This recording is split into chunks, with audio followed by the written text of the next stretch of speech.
Ireland have threatened to withdraw from Eurovision 2026 if Israel are present. We're going to check out their statement as well as the new statements from Spain and Iceland. We also have news that Albania might be in financial trouble and lots of national final news. We need a Eurovision 2026 news update. Let's kiki. Hi, my name is Tom. I'm an Irish Eurovision analyst and you can find all this stuff on my Eurovision channel. Before we start, I gotta give a huge shout out to my patrons who keep this channel going in the off season. This news report would probably not be here if it wasn't for them. Okay, let's start off with the first story, and that is about Ireland. They have made an unequivocal statement that they will not be at Eurovision 2026 if Israel participate.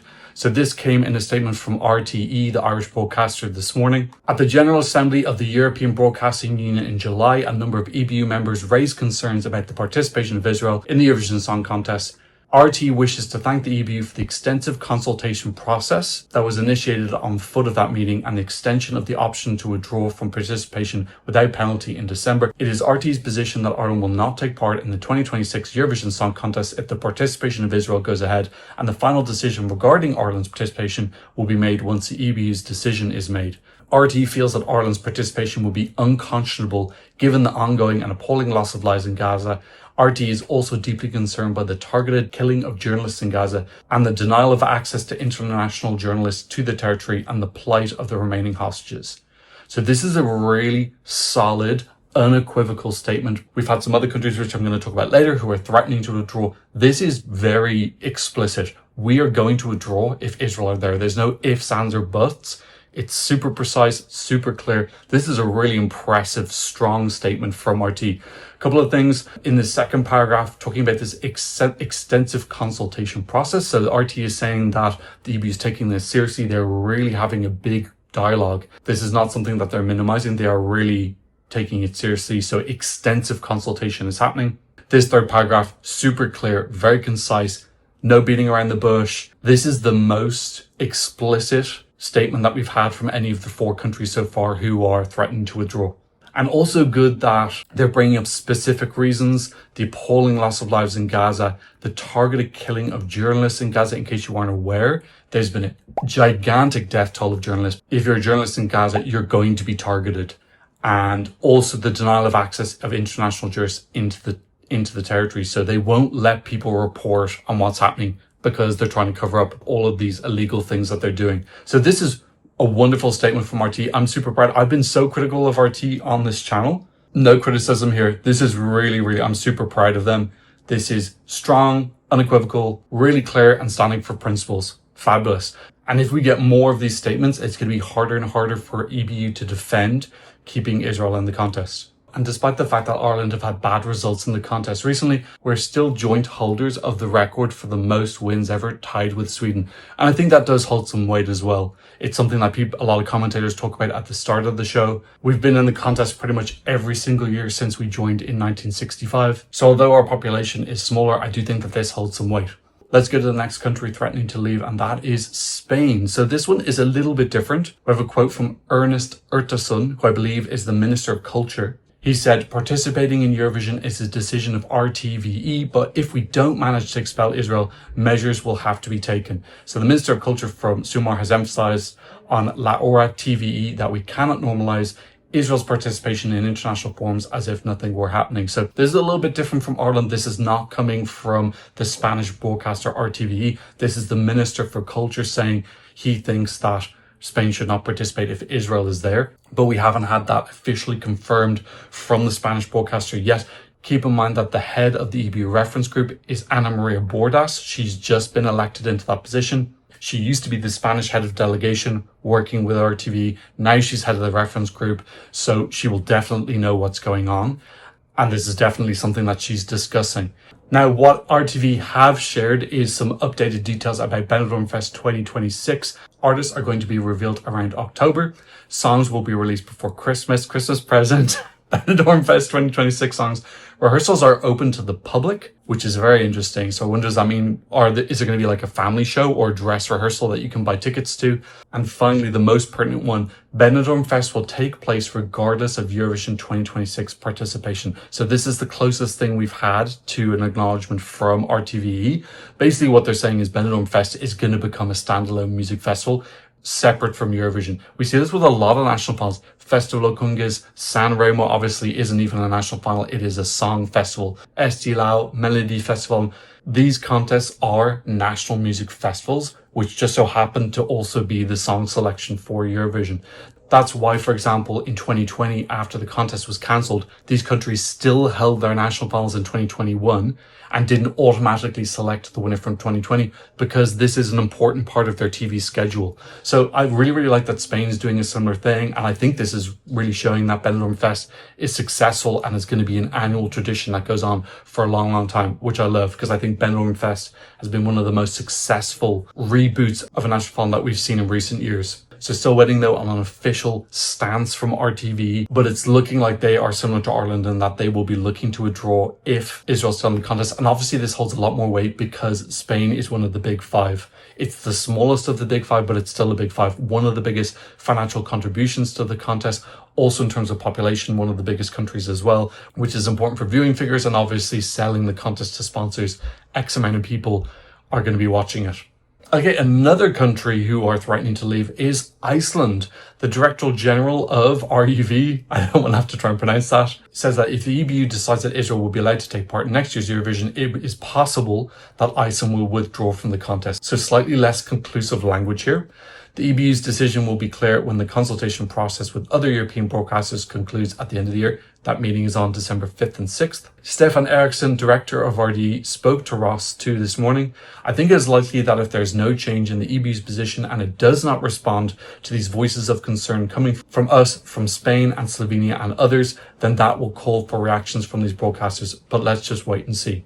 As things stand, Iceland is scheduled to take part in Eurovision and RUV will hold Smthngnw to select Iceland's entry. However, participation in Eurovision is conditional on a satisfactory outcome in the EBU's consultation process. So a little bit similar thing. I think Smthngnw is saying that we're going to happen regardless of Eurovision participation, which is a good thing to have. You have these regular song festivals in your schedule. The prize is going to Eurovision, but I don't think that these national finals should just disappear if you're not participating in Eurovision. And of course, this news about Ireland, Spain and Iceland is in addition to the news I covered in my last episode about Slovenia. Slovenia, slightly more strongly worded. I would say that Ireland and Slovenia have the most strongly worded statements, and then Spain and Iceland still a little bit of a grey area, but it does seem like these four countries are united in not wanting to participate if Israel is present. Okay, we've also got some news here from Gabe giving us the scoop from behind the scenes.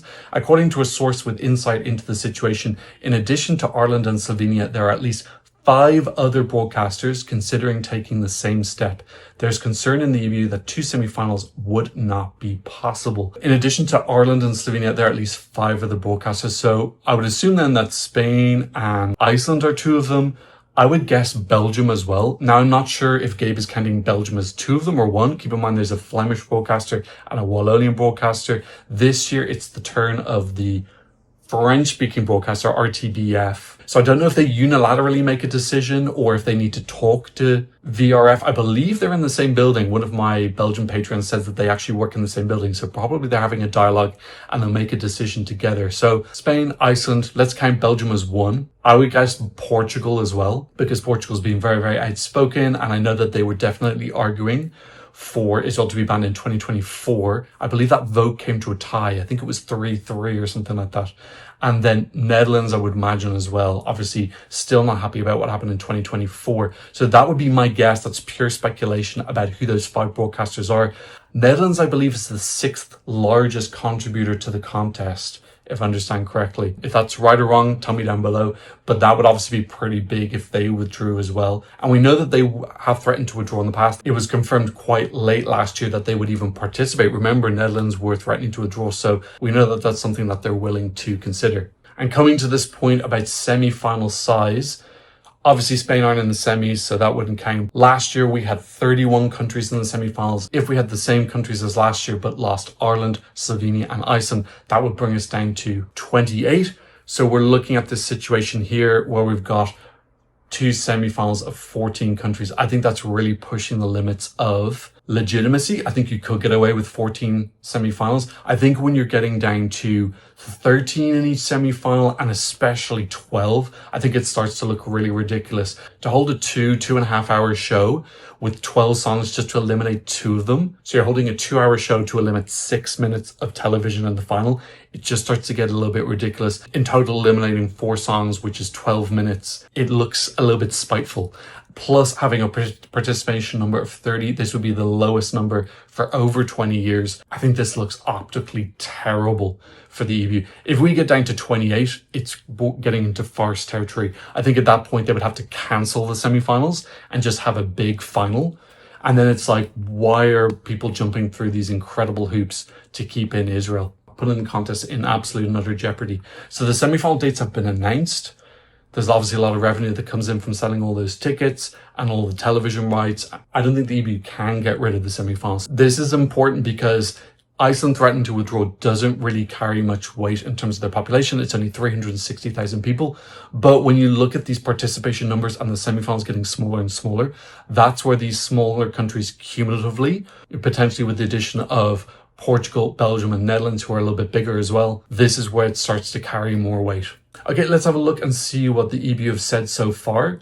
So Martin Green, who is the director of the Eurovision Song Contest, has released a statement. He was speaking to Danish broadcaster DR, and he said, "We understand the concerns and deeply held views around the ongoing conflict in the Middle East. We're still consulting with all EBU members to gather views on how we manage participation and geopolitical tensions around the Eurovision Song Contest.